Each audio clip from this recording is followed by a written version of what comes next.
André Dussolier. Léa Seydoux. Léa.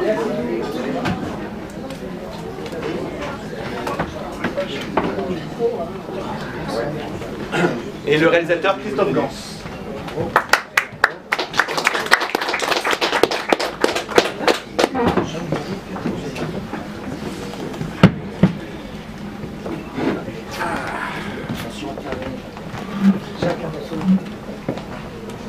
Il y en a un qui se lance là, oui.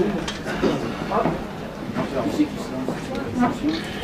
On lève la main, c'est mieux. Hop. Est-ce que c'est un challenge de se lancer dans un remake de La Belle et la Bête qui est déjà très marqué par Cocteau? Ouais, forcément, enfin, c'est même un challenge tout court. Hein. Mais je crois que faire un film, de toute façon, c'est un challenge, quel qu'il soit. Le plus petit film est un challenge, de toute façon. Maintenant, faire un challenge, faire un film après 60 ans après Cocteau, d'une certaine manière, oui, et en même temps, pour moi, c'était assez galvanisant. C'est-à-dire que j'ai jamais eu peur de l'ombre du film de Cocteau, que j'admire. C'est un film que j'aime énormément. Mais précisément, comme je connais bien ce film, et que je connais précisément les endroits où Cocteau n'a pas voulu aller, parce que c'était pas l'époque, ou c'était pas sa volonté, et bien justement, nous, on s'est dit, on va s'engouffrer là où il a laissé les portes ouvertes. Et il y a dans le texte original de Madame de Villeneuve énormément de pistes qui n'ont pas été empruntées par Cocteau, et sur lesquelles on a décidé de bâtir en fait notre version. Comment vous avez décidé justement les pages sont des Cocteau dans lesquelles vous voulez vous engouffrer? Ben déjà, quand j'ai vu le film, la première fois le film de Cocteau, je devais avoir 5-6 ans, et ça a été une expérience sensorielle, parce que je ne peux pas parler d'autre chose, sensorielle, onirique, très puissante. Il y a néanmoins quelque chose qui m'avait toujours frustré. Et vous me direz si vous avez eu cette sensation, c'est le fait que la malédiction qui a transformé le prince en bête ne fait l'objet que d'une ligne de dialogue. Cette ligne de dialogue, je crois qu'on la connaît tous, c'est les fées ne croyaient pas, mes parents ne croyaient pas aux fées, elles les ont punis. C'était tout. Il n'y avait que ça. Et d'une certaine manière, pour moi, je me disais, mais en fait non, ça ne peut pas être que ça. Il doit forcément avoir commis un crime, un blasphème, quelque chose d'énorme pour subir une telle malédiction. Et je dois avouer que la première chose sur laquelle on s'est penché, c'est quelle est exactement la malédiction qui a pu transformer cet homme en bête. Et à partir, dès qu'on a eu la scène, à partir de là, on a construit en fait l'arborescence du film. C'est-à-dire toutes les ramifications dans le film partent de cette scène primitive, au sens total du terme, qui est effectivement, le prince a commis un acte terrible. Il est d'ailleurs, à mon avis, le vrai vilain du film. Il n'y a pas d'autre méchant dans le film que le prince, c'est-à-dire celui qui a été la bête avant d'être la bête. Et pourquoi, donc, toute cette malédiction lui arrive. Voilà. En même temps, vous avez gardé un côté très visuel et qui donne son empreinte et son authenticité au film. Donc ça, c'était une volonté... comment vous avez travaillé ça? Parce que vous avez utilisé différentes techniques. J'ai utilisé différentes techniques, mais surtout pour moi, ce qui est très important, c'était que le film devait avoir un style symbolique. C'est-à-dire que les contes de fées ne sont pas bâtis d'une manière psychologique. Les contes de fées, ce qui nous plaît dans les contes de fées, c'est qu'on peut les lire, les relire à tout âge de la vie, et y voir des choses différentes. Sans jamais oublier ce qui a pu être l'empreinte de la première lecture ou de la première adaptation qu'on a de ces contes. Moi, je me souviens très bien des sensations que j'ai eues la première fois que j'ai vu La Belle et la Bête.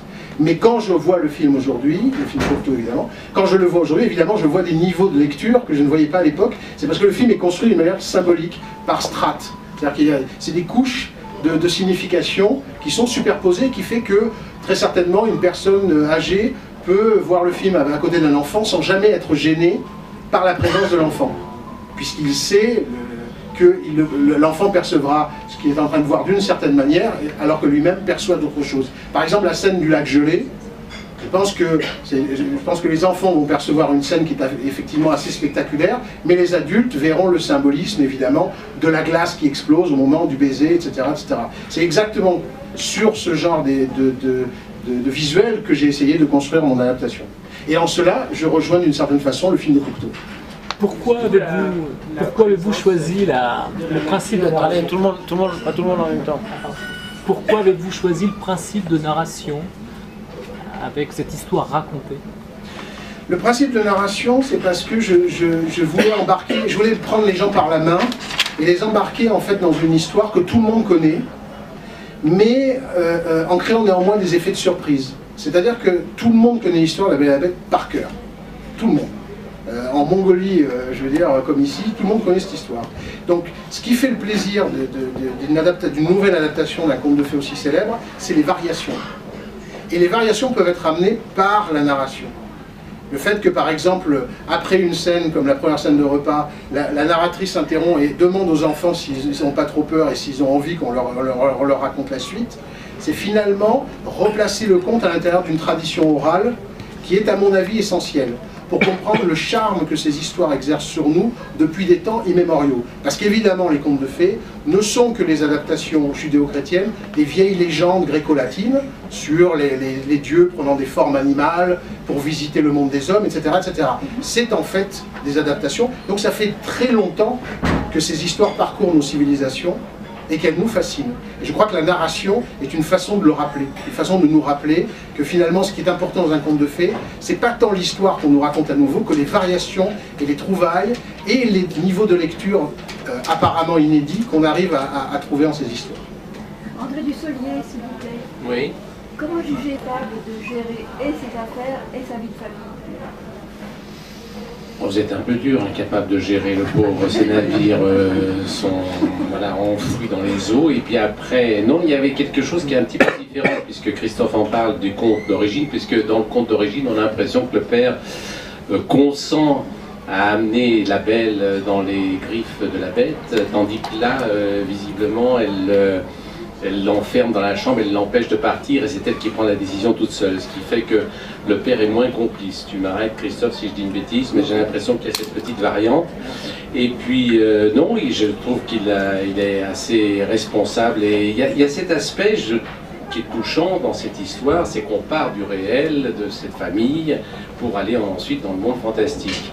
Et je pense que c'était aussi une volonté de Christophe, c'est ce qu'il nous a expliqué, ce qu'on voit dans le film, c'est toute cette ambiance réelle de relations délicates, difficiles, que le père est obligé de gérer, comme vous dites, entre tous les enfants, avec toutes les projections qu'on peut faire à travers ces relations, et puis tout d'un coup, il se perd dans la forêt, et voilà, il est obligé de donner. Alors il y a tellement de niveaux de lecture dans un conte qu'on peut y voir, et comme dit Christophe, toutes les interprétations sont possibles. Mais j'ai l'impression que le père a une dose ou d'humanité, en tout cas, qui fait que on est proche de ce qu'il vit et de l'endroit où Belle partira pour aller jusqu'à ce monde fantastique et qui est comme une initiation dont il était un peu complice dans le conte d'origine, et là maintenant c'est un peu malgré lui que ça se fait, mais, et donc il en souffre et il est prêt d'en mourir. Elle va revenir vers lui, mais voilà, je trouve que c'était un beau rôle plein d'humanité. Léa, pour vous, quelle est votre réplique? Attends, Gérard. Ah, pardon. La première fois que vous avez entendu ce conte, c'était dans quelle circonstance? Et quels sont vos points communs avec la belle La première fois que j'ai entendu parler du conte, moi j'ai beaucoup vu enfant le film de Jean Cocteau, donc j'étais assez familière avec familière avec l'univers et quand Christophe m'a proposé de faire le film, ça me paraissait évident. Enfin, je crois que Christophe ne savait pas à quel point je connaissais le conte et à quel point c'est quelque chose qui, pour moi, avait une grande signification. Après, c'est vrai que c'est un peu un rôle rêvé, donc, et j'avais quand même une idée de la belle que j'avais envie d'interpréter. Comme je suis comme Christophe assez proche de mon enfance, et ben je me souviens que le film de Cocteau que j'adorais, j'avais cette distance due au fait que d'abord la belle était quand même assez âgée dans le film de Cocteau, et le jeu assez théâtral, et donc j'avais envie d'une belle qui soit plus peut-être la mère du temps, et aussi qui ait plus cet air juvénile et cette jeunesse qui soit plus proche de l'enfance. Peut-être ça, justement, peut-être que c'est une... Enfin après, je peux... Mes points communs, c'est... J'en ai pas mal, mais... à raconter. En tant qu'enfant, oui.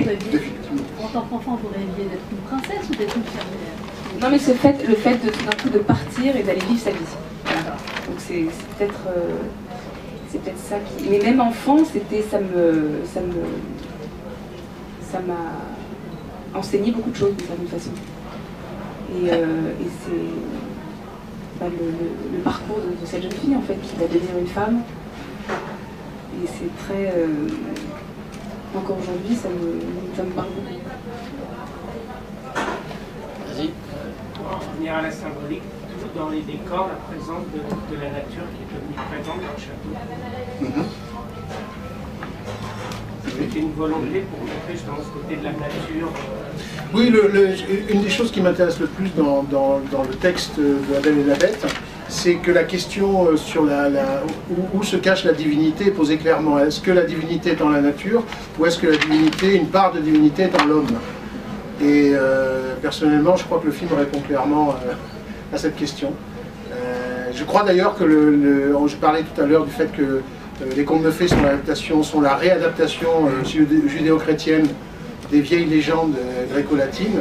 C'est qu'effectivement, il y a un transfert dans ces histoires, dans la tradition, dans la vieille tradition en fait antique, la nature est divine, et en fait, dans la retranscription de ces contes, c'est l'homme qui est divin. Et moi, d'une certaine manière, je retourne aux racines avec ce film. Le crime du prince, c'est pas seulement quand il tue cet animal, qui est un animal sacré, il s'inflige lui-même sa punition. C'est-à-dire qu'il est puni d'abord parce qu'il s'aperçoit que cet animal sacré est en fait sa femme, et donc il est puni par la même par une sorte d'entité que la princesse appelle le dieu de la forêt, et qui est donc voilà les puissances de la nature qui peuvent être effectivement très dures avec nous si on s'attaque à elles. Je trouvais que c'était pour moi très moderne comme débat. On trouve par exemple ce genre de thème dans une œuvre que j'admire, qui est celle de Miyazaki. On trouve exactement ce genre de thème. C'est-à-dire chez lui, et c'est quelque chose qui me touche moi profondément, la nature est absolument d'essence divine. On travaille sur l'adaptation d'un conte comme celui-là, qui a été adapté, alors certes par Cocteau, mais il y a aussi plein de gens qui connaissent par Disney. On a forcément, il y a deux extrêmes quelque part. Est-ce que vous vous êtes posé la question de vous étiez, de ce qu'on peut montrer pour que des enfants puissent voir le film, de ce que vous pensez qu'on ne peut pas montrer justement, au cas où il y a des familles? Est-ce que vous avez fait un film aussi en pensant au public derrière? Je ne pense qu'au public. Il n'y a que ça qui m'habite. C'est-à-dire que mon travail est en fait un travail de trait d'union entre... dans le cas de ce film, entre le regard des acteurs et la façon dont le regard des acteurs incarne les paysages imaginaires qui vont être pour la plupart recréés en post-production, et le regard du spectateur. Moi, mon travail, c'est d'être le trait d'union entre ces deux regards. Donc je ne me pose que le problème du public. Et je me pose que le problème de l'incarnation de l'univers grâce aux acteurs. Donc moi, je ne suis qu'un passeur. Je veux dire, armé d'une technologie, mais je ne suis qu'un passeur entre ces deux moments du film, le tournage et la vision par le public. Et sur le côté sombre du conte, justement, est-ce que vous vous demandez parfois... Alors, est-ce que le conte est vraiment sombre? Moi, je l'ai lu, en fait, le conte est sensuel.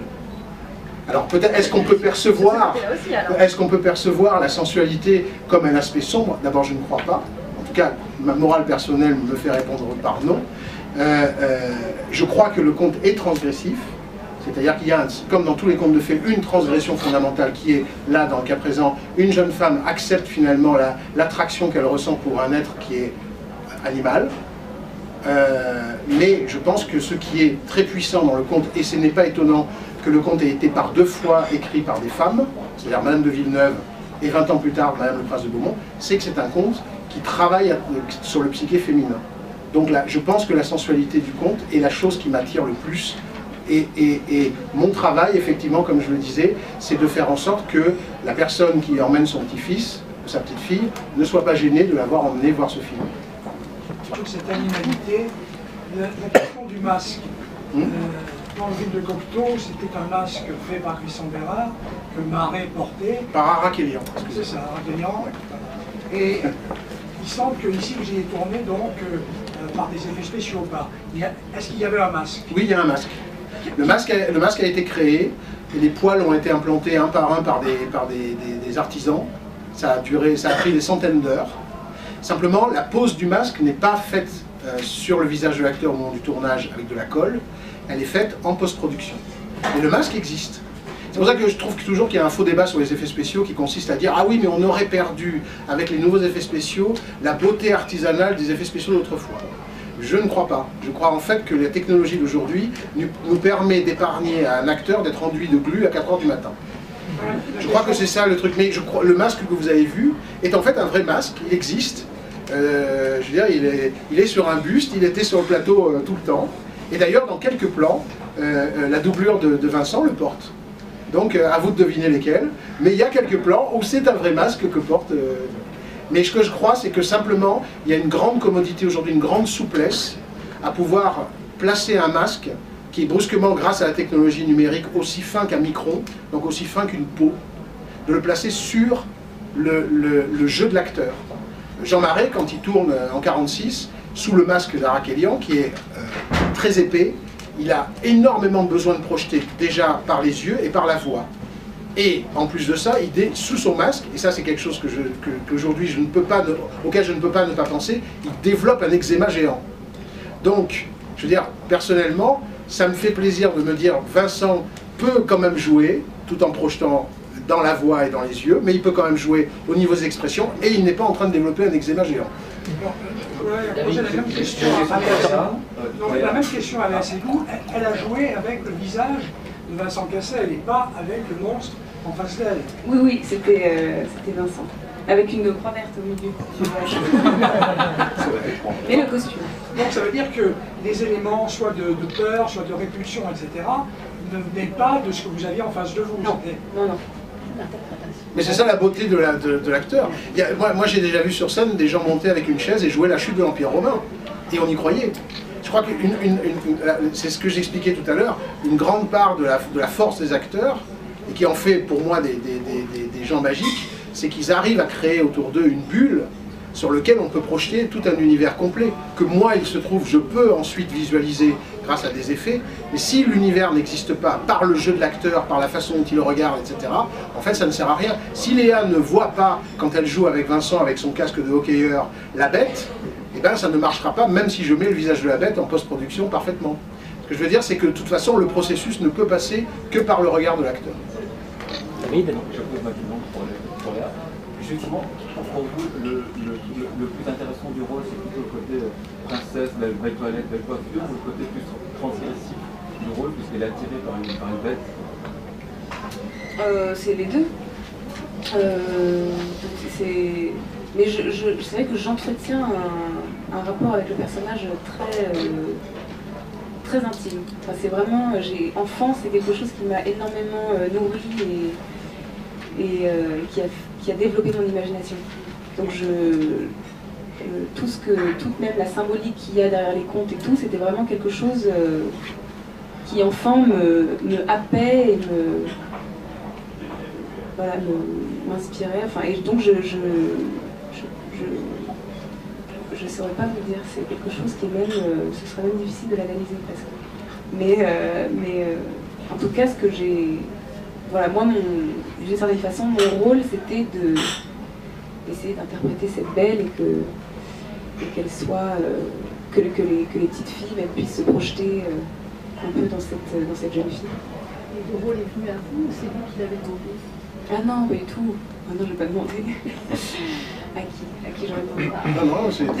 Non, il a été mon seul choix, dès l'écriture. Comment vous l'avez choisi alors? Comment j'ai choisi? Non, d'abord je l'ai visualisé, c'est-à-dire qu'il se trouve que Léa a tourné sous la caméra d'un réalisateur que j'admire, qui s'appelle Ridley Scott, a tourné Robin des Bois.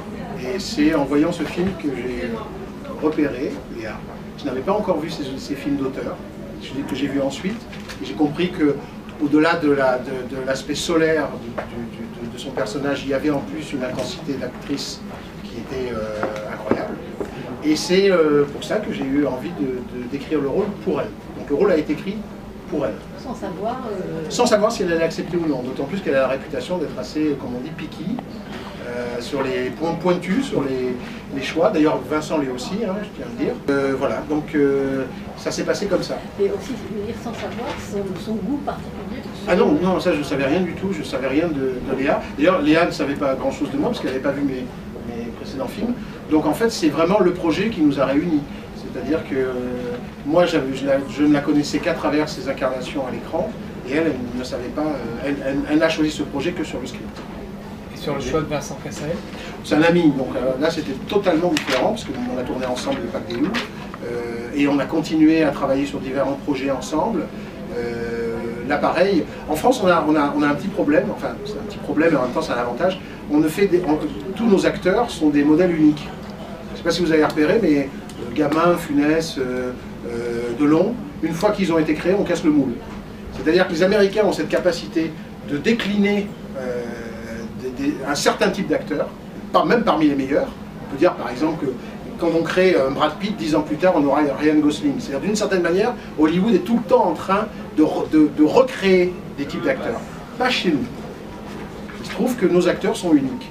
Vincent est unique. Je ne vois pas quiconque d'autre qui est sur son registre.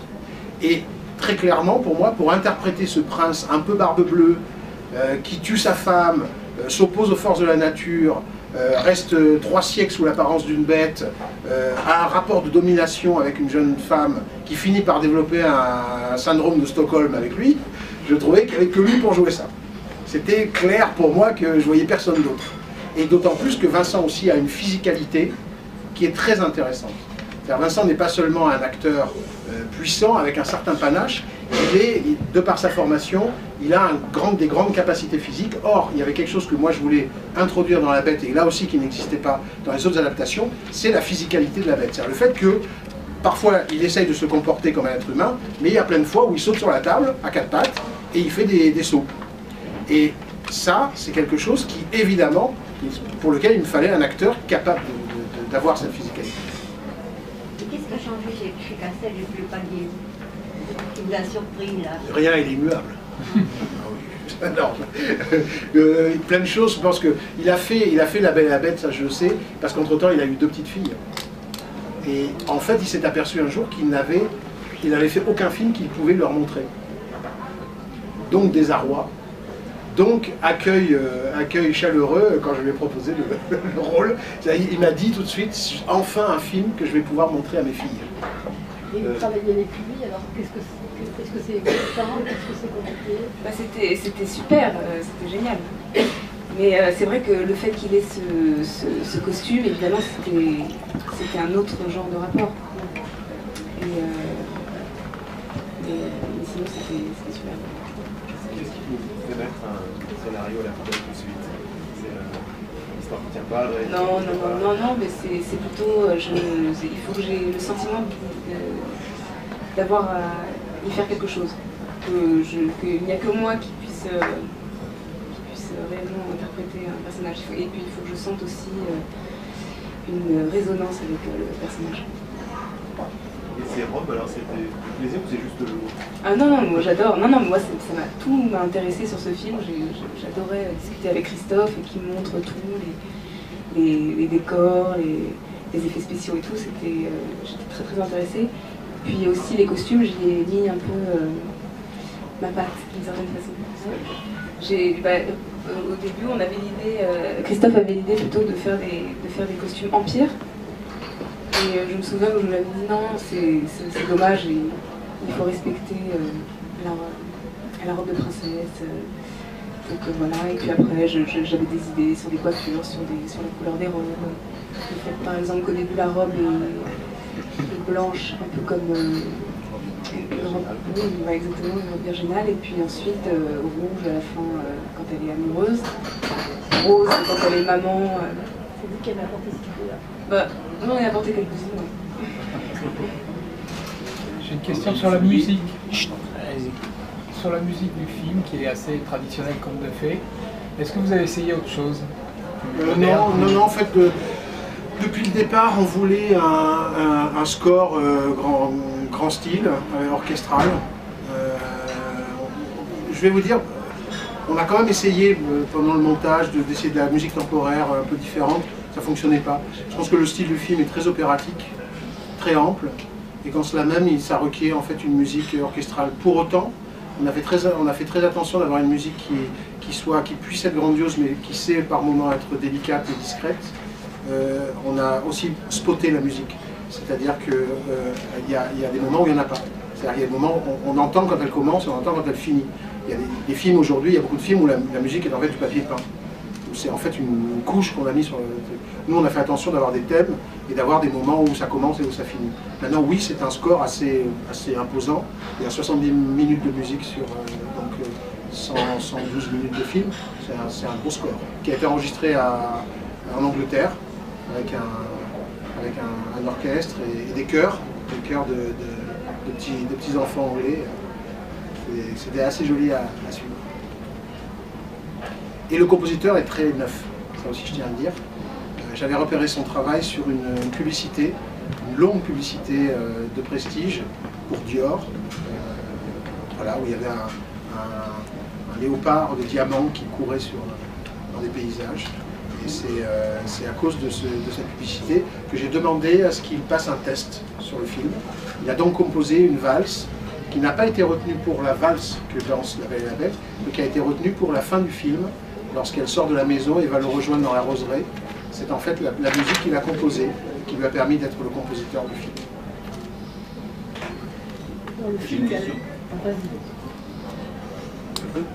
Alors, une question pour André Dussolier. J'aimerais savoir quel est le regard que vous portez sur ce père de famille, justement, parce que c'est un père de famille qui a sa fille, et un petit peu plus, vous avez un peu plus que ce que vous avez dit tout à l'heure. J'ai dit l'essentiel à peu près, c'est-à-dire que voilà. Il y a toute une profondeur quand même dans ce personnage, il y a différentes facettes. Il y a beaucoup d'humanité, il y a beaucoup de présence près de ses enfants, puisqu'il est obligé d'assumer leur avenir, et puis il est confronté à quelque chose d'inhabituel, d'inattendu, avec cette rose qu'il cueille, que j'ai cueillie sur un trépied, et je ne pouvais pas imaginer que c'était un tremblement de terre. C'est Christophe qui nous a fait la surprise après. Le désir de jouer dans des fonds verts ou bleus, et puis voilà, non, le père en lui-même, il était, voilà, c'est un peu le symbole d'une famille, de la réalité, de l'écart qu'il peut y avoir avec le conte qui va suivre, quoi, et donc il y a quelque chose de très aventureux, de fou, le premier film américain en France. Non, mais avec beaucoup de moyens et beaucoup de plaisir d'être dans le romanesque et on est dans le plaisir de jouer des scènes très, très simples, quoi, de la vie quotidienne, presque. C'est pas la première fois, mais c'est très plaisant parce que j'ai l'impression que lorsque je vois le film, je découvre un autre film, quoi, qui est démultiplié évidemment, mais on joue l'imagination, c'est une arme qu'on utilise souvent, enfin c'est pas une arme, c'est une compagne, c'est une amie, quoi, j'adore jouer devant des fonds verts, etc., et d'imaginer ce qui peut se passer et de faire croire, comme l'a dit Christophe tout à l'heure, que voilà, il y a un tremblement de terre énorme. Bon, ça c'est le plaisir de l'acteur. Donc non, ça c'est fou de voir, une fois que le film est terminé, tout ce que après la technique apporte à un thème qui est réécrit, redécouvert grâce à l'avancée du cinéma et grâce à l'ambition d'un metteur en scène comme ça qui a envie de re-raconter l'histoire avec tout ce que le cinéma offre de moyens aujourd'hui. Alors, question à l'un et l'autre, quelle impression ça fait quand on voit le film, on voit les scènes, de se voir dans ce monde-là, de voir ce qu'il y a autour. Mais je parle par exemple parce que je voyais Léa marcher quand on était à Berlin et qu'on tournait sur une sorte de pont comme ça où il n'y avait pas grand chose, il y avait justement les... Et puis quand je vois le film, c'est assez merveilleux, on est entouré de roses et de choses extraordinaires, c'est merveilleux, c'est tout ce qu'on peut, c'est vrai, espérer faire au cinéma, que le cinéma apporte. Donc ça, on est tout d'un coup comme un spectateur qui... on redevient un spectateur. C'est toujours difficile quand on voit un film auquel on a participé, on n'arrive pas à avoir la distance pour se voir, on voit ce qu'on a fait dans le détail, on connaît la partition par cœur. Et là, tout d'un coup, avec ce travail considérable qui est fait après le tournage, tout d'un coup, j'avais l'impression de retrouver une virginité de spectateur que d'habitude je n'ai pas. C'est vrai qu'on est très, et puis en plus, comme le fait de tourner avec des fonds verts, et ben forcément, il faut être extrêmement concentré. Donc on est concentré sur... on met toute sa concentration sur une chose à faire, et c'est vrai qu'on oublie en fait l'ensemble. Et là, quand j'ai découvert le film, pareil, je redécouvrais le film et j'ai été happée par le film. C'est la première fois que j'arrivais à voir un film où j'oubliais même que j'interprétais le rôle. Est-ce que l'univers que vous avez vu correspondait à ce que vous aviez imaginé comme chose? Bah oui, enfin, pas vraiment, parce que c'est un peu abstrait. Forcément, quand on voit les fonds verts et tout, on imagine que ça va être magnifique, mais pas à ce point-là. C'est-à-dire que là, on a carrément, et puis il y a une profondeur de champ aussi qui est incroyable et qui donne comme ça cette dimension spectaculaire. Oui, je voulais savoir si c'était un plaisir et des difficultés différentes lorsqu'on passe d'adaptation finalement d'univers aussi différent que le jeu vidéo ou le conte, c'est un peu le grand écart et savoir un peu comment ça s'avance. Pas vraiment. Non, en fait, pour moi, il n'y a pas de différence dans la mesure où je crois qu'il y a une génération aujourd'hui qui est très habituée en fait de ces univers merveilleux, féeriques, virtuels. La première fois d'ailleurs que Johan est venu pour voir des extraits du film, au moment où on a commencé à parler de notre collaboration, tout de suite, pour lui, le film résonnait par rapport à ce qui est très certainement la culture de sa génération, c'est-à-dire immédiatement Le Seigneur des Anneaux. Il y avait quelque chose tout de suite qu'il percevait. Et je crois que c'est ça qui marche par rapport au public d'aujourd'hui, c'est que l'histoire et ce qu'on raconte reste traditionnel. Et c'est ce que les gens aiment retrouver, c'est-à-dire quelque chose qui finalement les ramène à leur état d'enfance. Mais ce qu'ils ont envie de voir, c'est quel genre de technique on peut aujourd'hui développer pour rendre finalement ces souvenirs d'enfance nouveaux, avec un goût différent. Je crois que c'est ça l'enjeu aujourd'hui.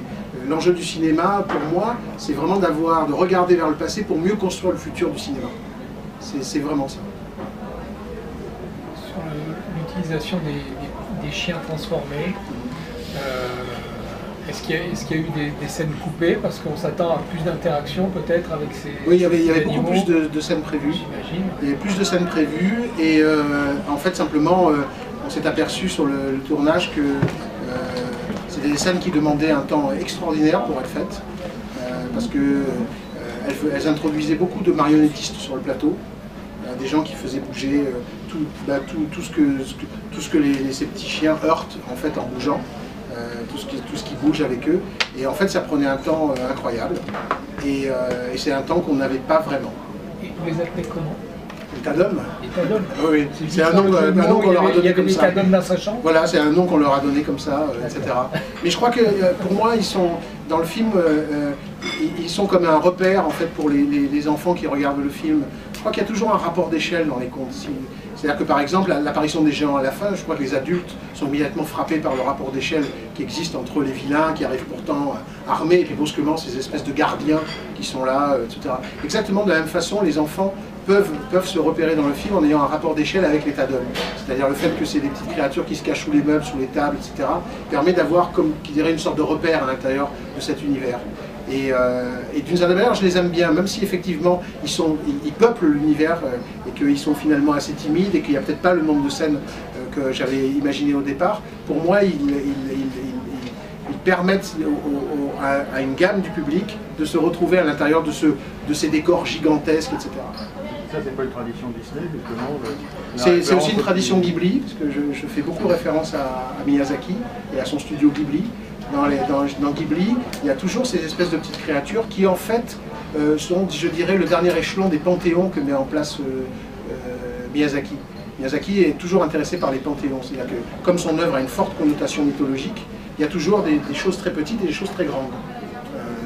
Et donc, dans Mon voisin Totoro ou dans Le voyage de Chihiro, qui sont deux de ceux que je préfère, il y a ces petites créatures, ou dans Princesse Mononoke, des espèces de petites créatures avec des têtes de Culbuto, etc. Et je pense que d'une certaine manière, ça montre bien que la malédiction, qui s'est abattue pas seulement sur le prince, elle s'est abattue sur ses amis qui sont devenus les géants, et sur les chiens qui sont devenus la meute, qui est devenue ces espèces de petites créatures. Je pense que tout ça reste quand même assez logique. Et qui a créé le super-héros, notamment la c'est Pierre-Yves. Pierre-Yves. C'est un... Moi je connais pas. Ah ben Pierre-Yves, ça fait longtemps que je voulais travailler avec lui. J'avais été bluffé par son travail sur Le Parfum, l'adaptation de Suskind. C'est lui qui avait fait ça. J'avais trouvé que c'était un travail prodigieux. Et en fait, j'ai jamais perdu de vue l'idée de travailler avec lui. Et finalement, sur ce film, ça s'est concrétisé. Ce que j'aime bien avec Pierre-Yves, c'est qu'il a une approche très haute couture du costume. Le costume de cinéma, il a une approche haute couture. Et ça, c'est quelque chose que moi, j'aime beaucoup, parce que d'une certaine manière, à travers ce film, il y avait quelque chose que je voulais montrer qui est une certaine qualité des traditions françaises. Et la symbolique de la couleur.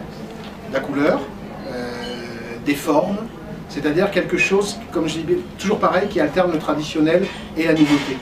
Et pour moi, le film, ce qui fera une grande partie de son charme à l'étranger, c'est précisément la qualité française du film. Pourquoi ne pas avoir tourné en 3D? Parce que la 3D, c'est 35% de budget en plus.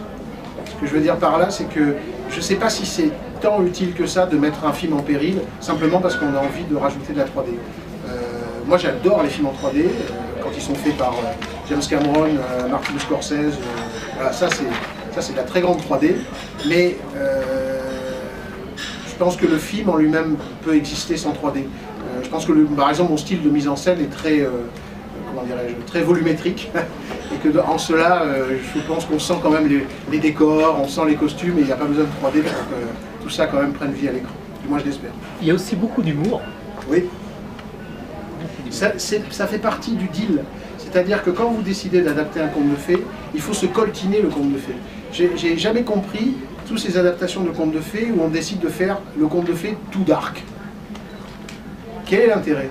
Les contes de fées, ce qui fait leur beauté, c'est l'alternance d'éléments mystérieux, intenses, avec des éléments plus légers. Et c'est ce jeu entre ces deux éléments parfois paradoxaux qui crée la puissance des contes de fées. Et finalement, si on s'amuse qu'à faire que un conte de fées dark, finalement on ne fait pas du conte de fées, on fait quelque chose d'autre. Et c'est vrai qu'il y a, dans mes autres films, il n'y a pas des moments légers comme il y a dans La Belle et la Bête. Et pour moi, c'était un des challenges que j'avais, c'était d'y aller, quoi. C'est-à-dire à travers le personnage des sœurs, à travers l'état d'homme, de faire des séquences qui étaient plus légères, simplement pour respecter les règles du genre, qui sont ce que le public me réclame à l'arrivée. Parce que, comme je dis bien, le public qui vient voir ce genre de film, il vient voir quelque chose avec une originalité, mais il veut retrouver la saveur de ce pourquoi il a payé. Et c'est normal.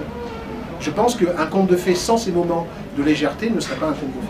Est-ce qu'à votre avis, on retrouvait la saveur des Cocteau en allant voir les films de Tim Burton d'Edouard de Main d'Argent? Moi, je suis un fan total d'Edouard de Main d'Argent. C'est un film absolument prodigieux. J'ai chialé toutes les larmes de mon corps quand je l'ai vu, je m'en souviens très bien. C'est une des très grandes réussites du conte de fées, un conte de fées original, totalement américain. C'est quelque chose que je tiens à souligner parce que il n'essaye pas d'emprunter à la culture européenne pour faire une espèce de pudding. Tim Burton, quand il fait Édouard de Main d'Argent, il fait une pure œuvre américaine. C'est en cela que c'est un film absolument génial, merveilleux. Oui, je pense qu'il y a très certainement chez Burton l'admiration pour Cocteau. De toute façon, quand on voyage, moi ça m'est arrivé beaucoup dans ma vie, quand on voyage, on découvre à quel point Cocteau reste une personnalité extrêmement puissante, rayonnante dans les pays étrangers. Moi je suis fasciné par le culte autour de Cocteau, par exemple en Angleterre, aux États-Unis, où il représente à la fois une véritable incarnation de la culture française à travers une forme de dandysme, dans lequel on pourrait notamment placer aussi quelqu'un comme Gainsbourg, par exemple. Je veux dire que ces gens-là continuent à faire rayonner la culture française à l'étranger. Peut-être même plus que chez nous. Est-ce que le choix de l'époque, c'est aussi pour envoyer une autre des thématiques du conte, nature humaine, nature animale, mais aussi la fin de la nature et le début de la modernité, c'est de l'industrie, etc. Oui, je me suis posé beaucoup de questions sur quel j'avais le plus d'investissement émotionnel. C'est le moment où le prince tue la biche et découvre que c'est sa femme. C'est une scène qui, je l'espère, est émouvante, parce que dans cette scène s'inscrit ce que je suis profondément. C'est-à-dire pas seulement en tant que cinéaste, mais en tant qu'homme. C'est-à-dire que voilà pour moi très exactement la définition d'un crime. Donc, voilà. La définition de la chasse aussi Non mais je suis pro-cause animale, je le dis, je le revendique, les animaux pour moi sont sacrés. Voilà, donc ça fait partie du projet. C'est-à-dire que justement, si j'ai pu et si je me suis intéressé à ce conte, l'histoire de cette femme qui va aider cette créature bestiale à redevenir un homme, c'est parce que finalement je peux y projeter certaines des choses auxquelles je crois profondément. Je crois qu'on est tous habités par des convictions, on est tous habités par des idéaux, des espoirs, et à un moment donné, ce genre d'histoire nous permet de les montrer sans fausse pudeur, sans complexe.